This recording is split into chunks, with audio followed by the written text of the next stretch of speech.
Hello and welcome to the Argyle CFO Leadership Forum, FP&A Strategies for Success. My name is Brittany Sullivan with Argyle, and it's great to have everyone joining us today. I have some important information to share with you, and then we will turn the floor over to our esteemed opening keynote speaker. First, we would like to take a moment to thank today's sponsors, Workday and Divvy. Our partners are committed to providing you with valuable content and a great overall experience. At any time during today's event, you can visit their virtual booths from the main agenda page, which includes complimentary materials, information, and meet and greet opportunities. We also welcome you to stay socially connected during today's event. For those of you who are active tweeters, please use the hashtag ArgyleDigital and follow us on Twitter at ArgyleExecForum. Also be sure to follow Argyle on LinkedIn for special announcements. I would also like to take a moment to touch on our content neutrality policy, which we have curated based on the feedback we've received over the years from our members. We have worked closely with our speaking faculty to ensure that you receive a set of balanced and neutral viewpoints during this session today, and we truly appreciate our members' support of this policy. Finally, and most importantly, we would love to hear from you. So during each session, we encourage you to submit your questions and comments in the Q&A box on your screen. Following each presentation, we have set aside time for our speakers to weigh in on your questions. Thank you again for joining us. Now let's get started. Without further ado, I would like to introduce Rina Kacker, FP&A Executive for SaaS, FinTech, and Life Sciences. We are excited to have Rina with us for her opening keynote titled Future of FP&A, Strategizing for Success and Improving Forecast Accuracy. Welcome, Rina, and over to you. Hi, good morning, everyone. My name is Rina Kacker. I'm in the Bay Area, and I'm currently in the space of FP&A. This happens to be my third career. I started out as a computer science engineer way back in a past life, moved on to FinTech and did about a decade in FinTech. And most recently, I've been in the life sciences space, primarily focused in the FP&A function. I'm pleased to be here, and I'm excited to share these 30 minutes with you. Next slide. So at a high level, what is FP&A? And I know a lot of our audience are well versed with this, but I would just like to set the stage up for everyone.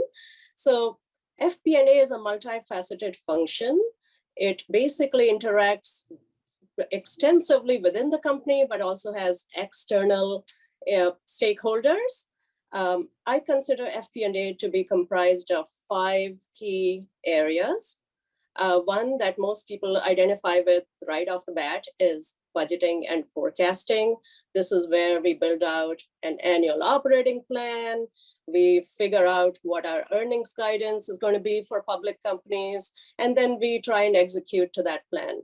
And then over the course of the year, we recalibrate in monthly or quarterly forecasts and do budget versus actuals, and that's something that most of you are well versed with. The other part is financial reporting.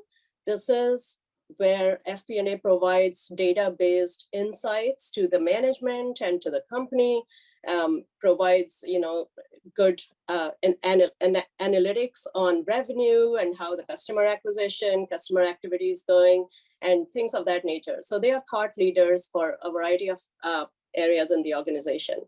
The third area which is very much the core of FP&A, is business partnering.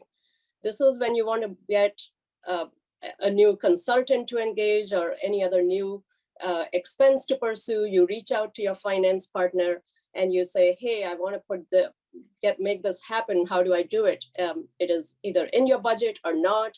And your business partner, finance business partner, partners with you to make that happen. And they recommend trade-offs, and they are here to enable you succeed. And they have ways to fit everything in so that the financial picture stays solid while you get your needs met. The fourth and very important area is long-range planning. This is the strategic 3 to 5 year plan, where we look out at what is the company going to look like, where will we focus our investments, and what do we hope to become in a long-term plan. And this is basically important when we go raising cash or meeting potential companies that might be buyers or other exit strategy. Long range plan is key to this.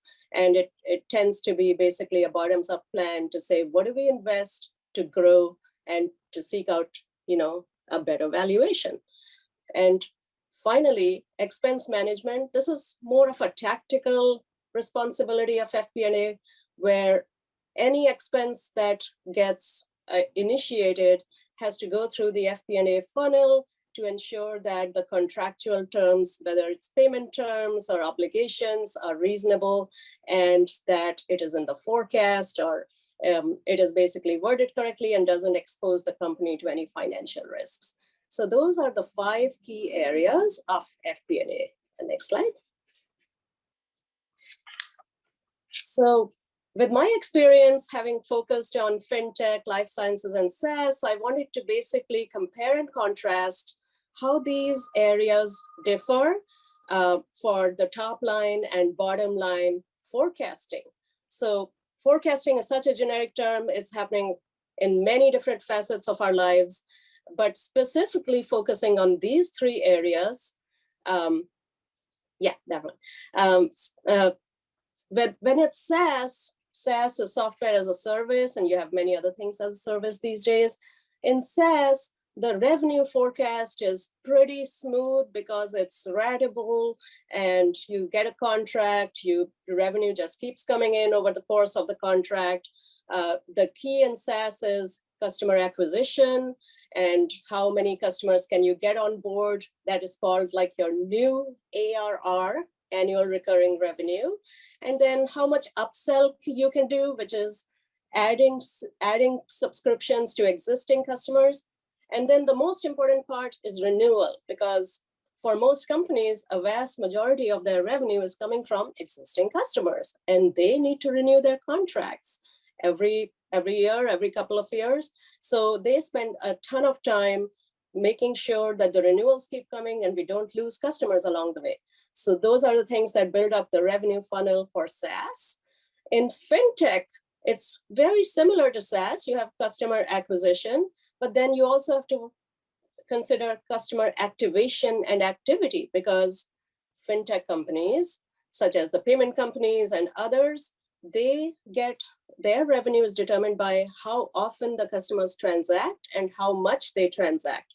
So it's one thing to have 5 million customers, but it's another thing to see how many are actually paying customers, how many are actually interacting and highly engaged. So that drives the revenue in fintech. And in life sciences is a very different space.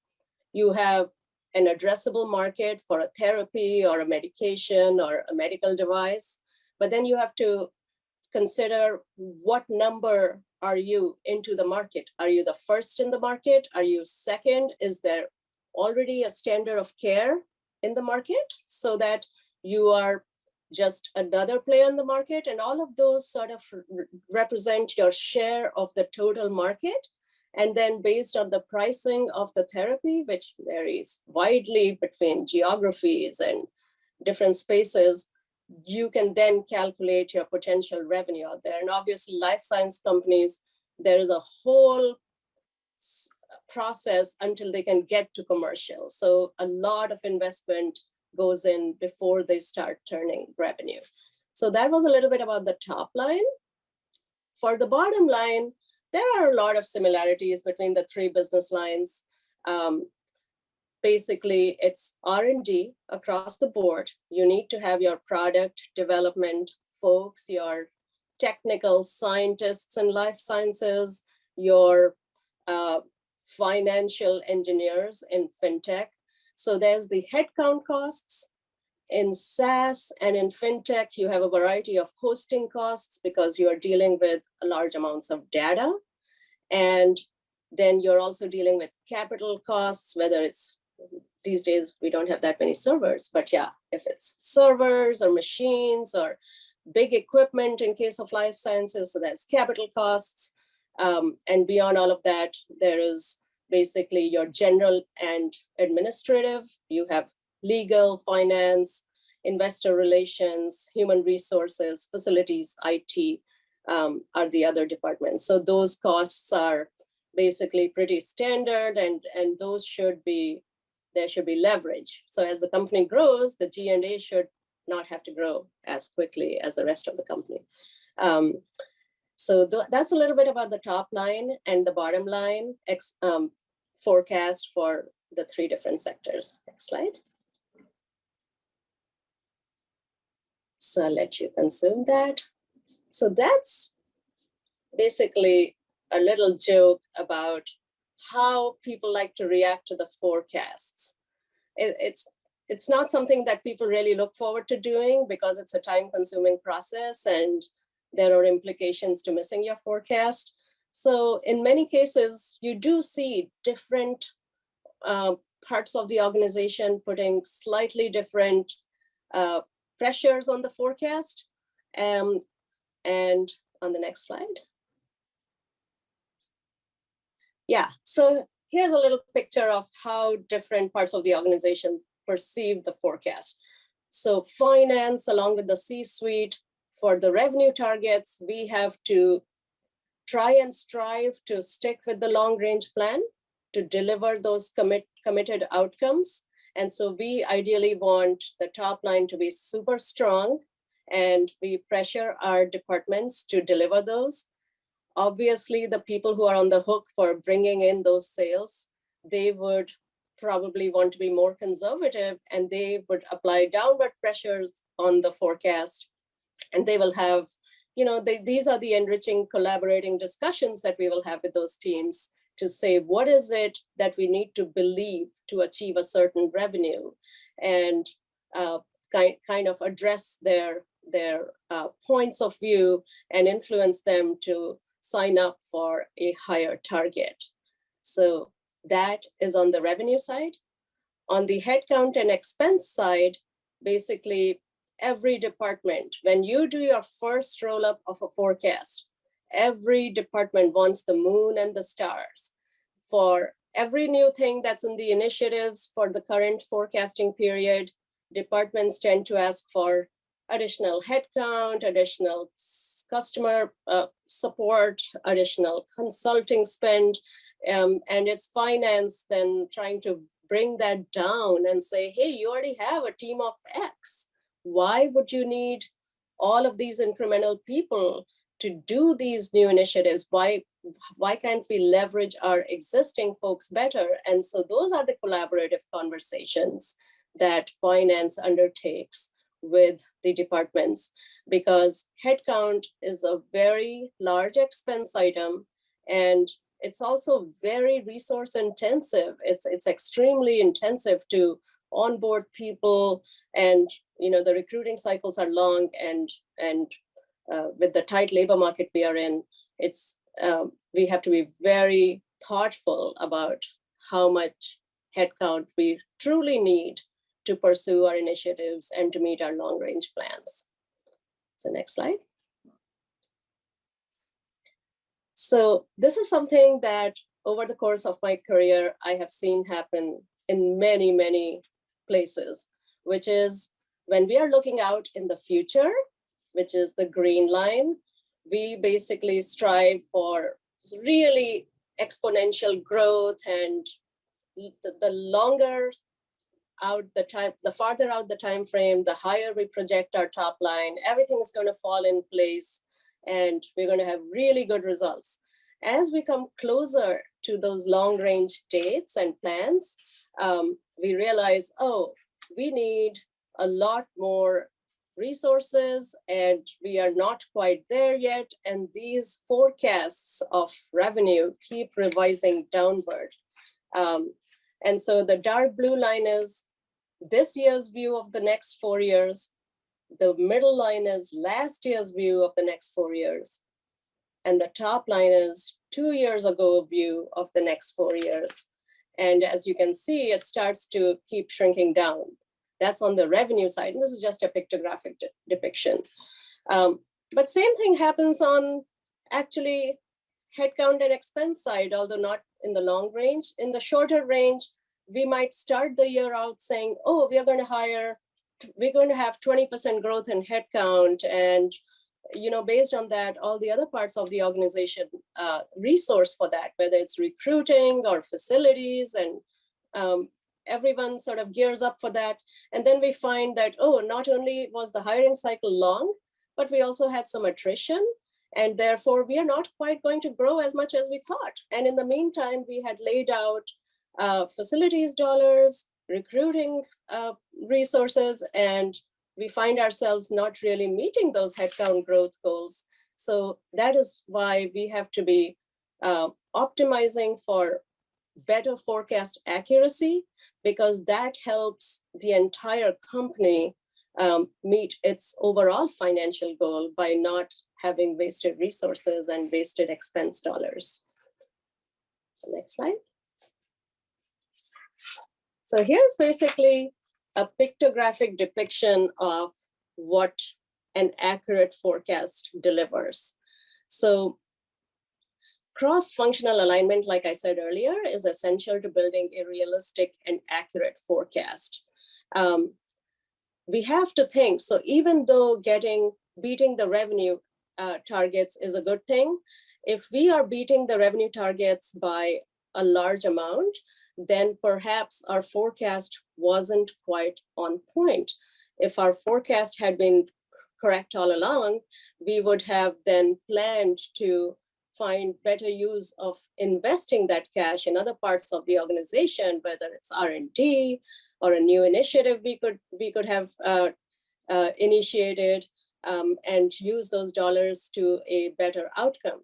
So I consider landing as close to the middle, as close to the pin as possible for revenue, headcount, expenses is the best outcome for the company, because even if we end up with a higher revenue, like I mentioned, that leads to suboptimal cash utilization.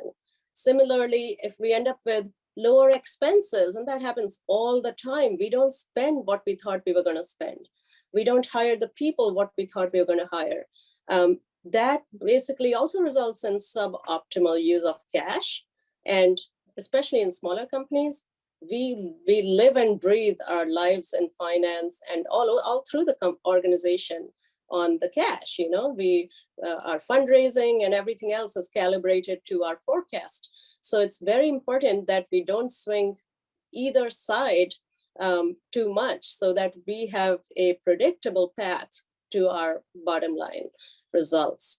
So with that, I wanted to just mention that how do we do all of this? And you know, smaller companies might start out with Excel, but there are a lot of world-class tools that are available. I mentioned a few in the picture below that allow us to not only automate some of these, but also to enable the entire organization to share and have transparent access to the forecasts.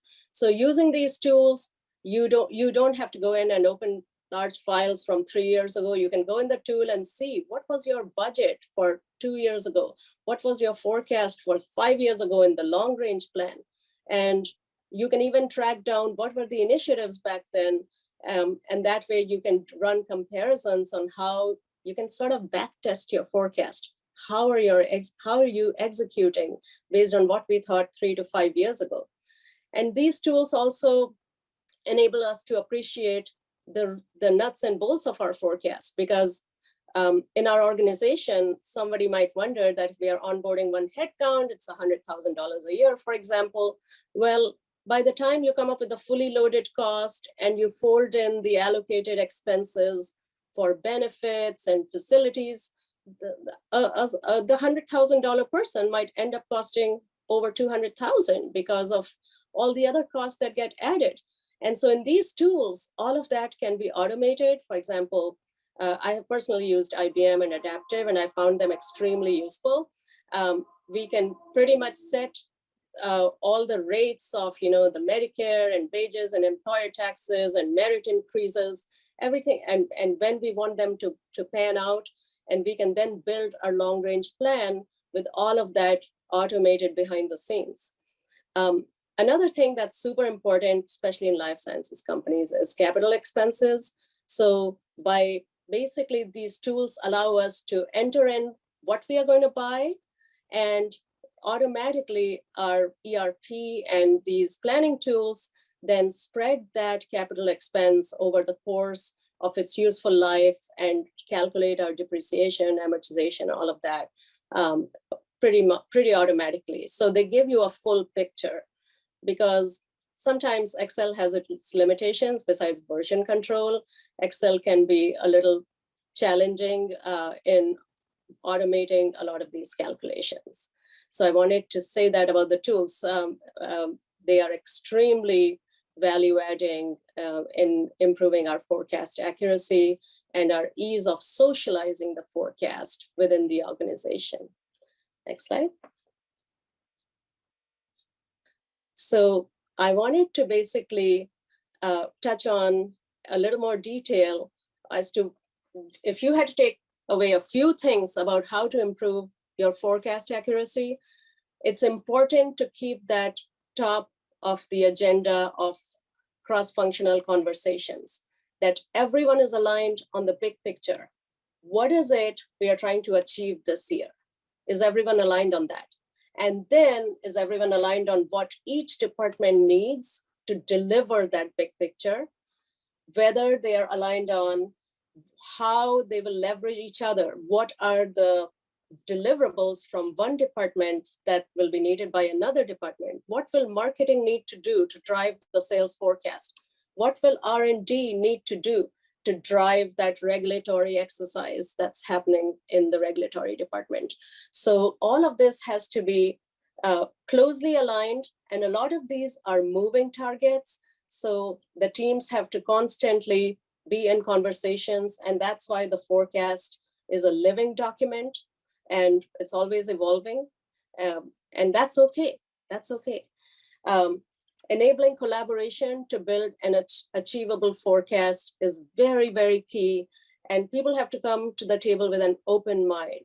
And then we have to find ways to reward and penalize forecast accuracy across all levels of the organization. So this should not just be a finance to do. Across the company, people have their goals. And when something is coming up 20% above or 20% below their target, there have to be at least some consequences. By the way, there's a statistic. 21% of the company have forecast accuracy of 10% and under, which is considered reasonable. 5% is considered excellent. 10% is considered reasonably good. So more than 79% of the companies out there have not so great forecast accuracy. And then shared goal setting. Like I mentioned, everyone has to be at the table in those strategic planning sessions, understanding what will it take to deliver what they are aspiring to achieve. And finally, pacing with the long-term strategy. So what I mean by that is, a lot of times we get our long-range plan done, and 2 months later, we find that, oh, this is about to be obsolete because now we are trying to do something totally different or slightly different. I think as seasoned employees, we need to influence the teams to stick with a strategy for a reasonable amount of time and pace with it to allow it to take root and deliver results. And that is basically going to help improve productivity, create some sense of predictability in the organization, and help us deliver better outcomes. That is what I had. I'll be happy to take questions. Great. Thank you so much, Rina, for such an excellent keynote. We did have quite a few questions come through. And as a reminder, audience members can still enter their questions as well. This one question asks, does your forecast modeling take into effect the uncertainty of recession and increased interest rates? That is a great question. And there are areas on the forecast that are more vulnerable to this than others. So that I would like to bring up two things. Number one, with regards to the recession, what teams typically do is scenario planning. So they have a mid-case forecast, and then they build scenarios saying, what if we have a recession and our demand drops by X percentage? And then you basically, if you don't think that that outcome is likely, you set it aside and don't look at it. But if you see that that is coming to fruition, then you basically give more importance to the scenario and maybe even convert it to your mid-case forecast. When it comes to interest rates, one of the direct impacts of the interest rate is your cash balances. So if you're sitting on $5 billion of cash, your interest income is going to be significantly better. And that's one direct outcome. Obviously, if you are financed by debt, that will hugely impact that. And all your debt payments and interest that you will pay on your debt will balloon. So there are areas of the forecast that are impacted by these. Excellent, thank you. This next question, can you give examples of rewards and penalties of missing forecast accuracy? Sure. So from my experience, from my past fintech experience, basically our compensation was tied. One of the variable compensation line items was tied to meeting the forecast goal. And this was set well in advance that if the forecast is within X% of the target, then for that percentage of your variable compensation, you get 100%, or even better than 100%. And then if there is a slightly worse accuracy, you get a certain other percent. And then if it falls even below that, and this could be either way, you could do too much better or too much worse, then there will be a higher penalty and you would only get a very much lower percentage of the bonus. So it was mathematically tied, not just for the finance team, for all the enabling teams and partners, because it's a shared goal. Great, thank you, Rina. This next question asks, or can you share any best practices on how to increase cross-functional alignment within an organization, especially in one that's siloed? Yes, I would say that in most companies, we have sort of business operations reviews or other meetings, but the executive committee comes together and most parts of the organization come together. We have to make sure that those reviews include finance on the agenda, and the FP&A person should use those to socialize what's coming up on the calendar. And they should kind of simplify, because finance should not be perceived as a very undesired exercise. So they should simplify and make it easy for everyone to collaborate on the forecast build that's coming up or the budget process that's coming up. And they should also try and socialize that it's not going to be that time consuming. They should make it such that the teams can do a very good job in a finite amount of time by leveraging those tools that I mentioned and creating very clear direction and templates so that everyone can meet frequently. And this has to be an ongoing conversation. And then secondly, the budget versus actuals meetings or forecast versus actuals meetings should at least be done once a quarter with each department with basically reinforcing suggestions. It doesn't have to be what went wrong. It has to be, how do we make this better the next time? Great, thank you. It looks like we have time for one last question. What is the best way to analyze, compare, and contrast the multitude of FP&A tools that are available? I think it depends on where the organization is at. What is the business line? What is the size of the organization? There is a ton of research available online on the different tools. So I think you can start there. For example, if you're dealing with inventory and cost accounting, certain tools will be more suitable than others. If you are focused on SaaS, then that might lead you to a different set. I personally feel that watching a demo of the tool, doing those discovery sessions at a very high level with at least 2 of the companies that you shortlist is a great first place to start. Great. Well, thank you so much again, Rina, for an excellent keynote presentation.